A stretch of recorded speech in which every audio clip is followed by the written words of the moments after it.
And now it's time for the further adventures of Big Jon and Sparkie.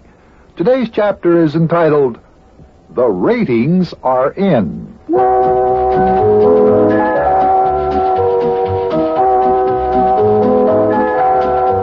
Really, this episode should be entitled The Sequel to the Big Broadcast of 1953. Oh, I'll never forget the time Yuki won a radio station in a quiz contest. And then Yuki put on the Yuki Butcha Hour as his first new program offering of his new regime. The mayor was on it, so was I, and Sparkie, and Yuki, of course. And then we were anxious to see what the results would be. How did the listeners like it? As today's episode begins, Sparkie, Mayor Plumpfront, and I are driving in my old car, on our way to the radio station.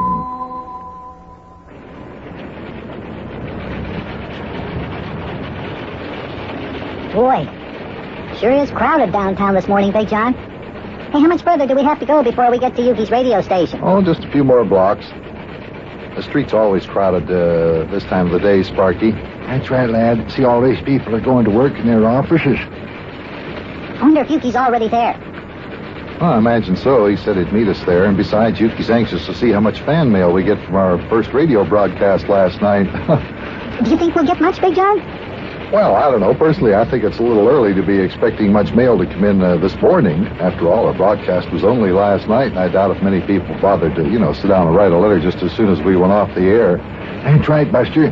And that's when they would have had to write the letters if they'd, if been expected in this morning's mail. That's right. Anybody going to write a fan letter about our broadcast last night, they'd have to write it right away and get it in the mailbox, and then, of course, take time to get here and then be delivered this morning. So, I don't think it'd even be until later today. Really, I don't think we'll get any mail at all in this morning's mail. I don't expect it. Oh, I'll bet we get a couple of letters. Yeah. I think we put out a pretty good program. Don't you, Mayor? Oh, yes, I do, lad. Indeed, I do. Yeah, I kind of thought my announcing and piano playing was rather good, too. Oh, yes, indeed, it was, Buster, indeed. Hey, Big Jon, look. There's Yuki's radio station down the street. You can see the sign. Yeah. See? And, we're in luck. There's a parking space right in front of the station, too. Do you see it, Big Jon? Yeah, I see it. I'm going to get it. Now, what's Never mind. What's wrong?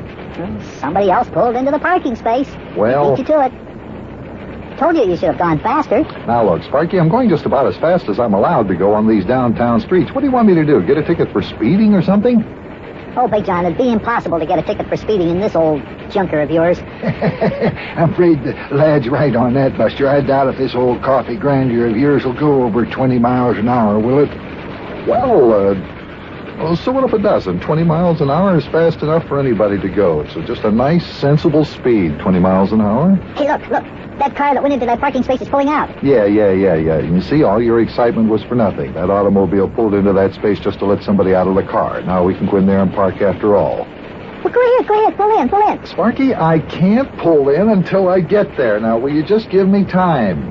We're almost there now. Okay, here we are now. We'll just pull in there and... There we go. Oh, there's Yuki standing on the front steps of the station. Must be waiting for us to get here. Yuki! Hey, Yuki, here we are. We finally got here. You been waiting for us long? Now, what in the world's wrong with that lunkhead? Look at him. He doesn't even look at us. He just stands here on the steps and keeps looking down the street. Maybe he didn't hear me. I'll call out to him again. Hey, Yuki, here we are. We're here. Well, he still doesn't hear me. He just keeps staring down the street. What's he looking for, anyway? I don't know. No telling what that dumb snoot's liable to be doing. Come on, lad, open up the door and let's get ourselves out of the car here. Yeah, the best way to find out what Yuki's looking for is to go and ask him. Sure is concentrating on whatever it is he's looking for. Come on, Sparkie, out you go. Let's go. Come on, boy. Okay, I'm out. Come on, Mayor. Okay, give me time. I'm older and a lot fatter than you are. It's a little harder for me to pull myself out of this here rattle trap of Big Jon's. I'll send out a note. I'm trapped in a car here. There we go. Hey, Yuki! Hey, what do you say there, boy? What are you staring at down the street? What's going on? Yeah, Yuki, what are you looking for? Oh, hi there, fellas. Hi. What are you looking at down the street like that, Yuki? I don't see anything but automobiles and people. I don't see nothing either, Big John. And then why in the world you standing there looking like you're expecting to see something, you dumb clerk? Let's go inside and sit down in your office and take a look at them big, thick carpets you got in there. I wanted to see them again anyway. Well, I was just standing here looking for the mail truck to come along. Oh, come on, Yuki. The mail is delivered through the back door. The mail truck comes up the alley behind the building. Well, is that right? Oh, for goodness sakes. You standing here, then. Come on, let's go down to the mail room and see if the mailman's come here yet. Maybe he's already been here. Open up the door there, will you, Sparky lad? Where's the mail room? It's downstairs, Sparky. You just go down these steps straight ahead here. Hey, Hugh, you don't expect a lot of fan mail for the radio program we put on just last night, do you? Yeah, sure I do. You bet, I'll say. Well, Yuki, we might get lots of mail, but I hardly think it's going to come this morning. That'd be pretty fast work. Well, if the listeners liked our radio program enough, they'll sit down and write us a letter and express their Is this the appreciation. mail room?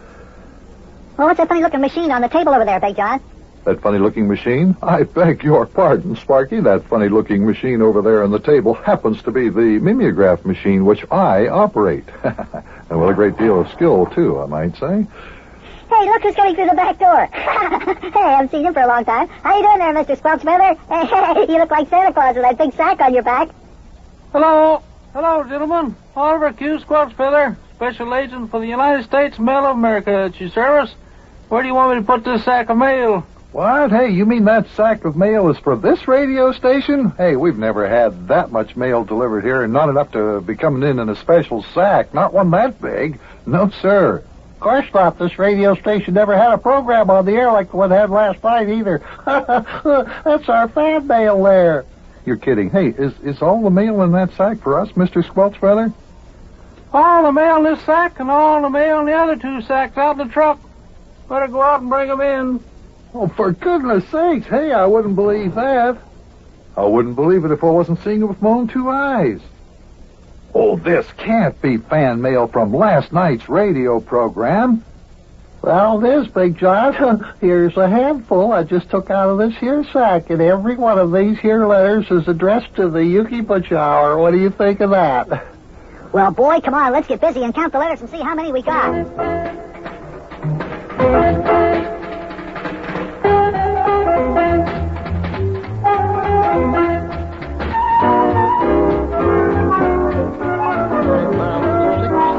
$5,007, 5,008, 5,009, and 10.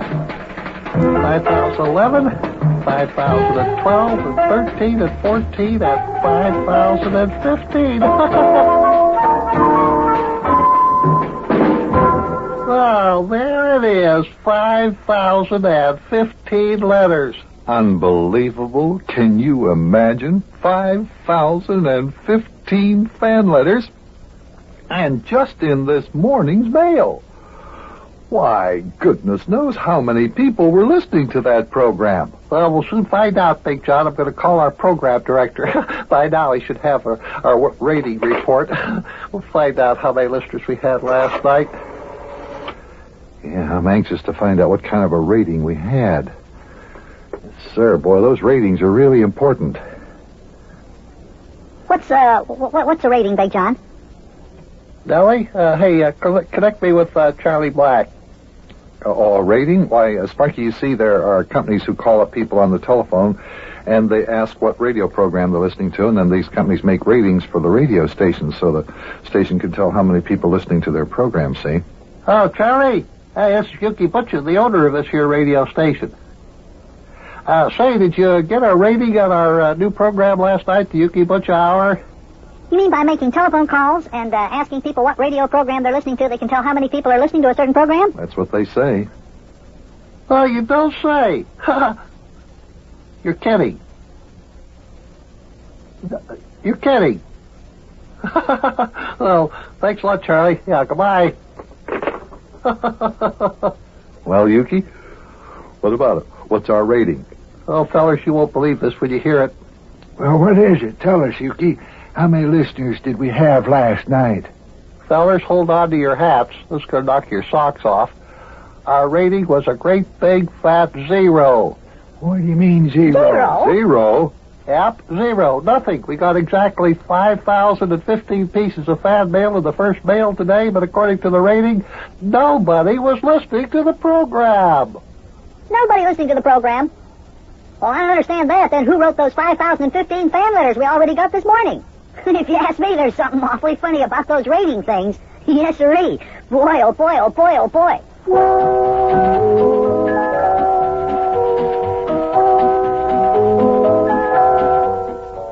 Now, isn't that something, kids?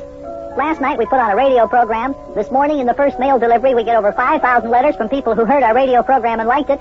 But according to the people who make a survey to find out how many listeners we had, there wasn't anybody listening. But if that's the case, then who sent the 5,000 letters? Now, there's a mystery to try and figure out. Yeah. Well, I guess it's back to Yuki's farm for us. We'll see you later, kids. So long.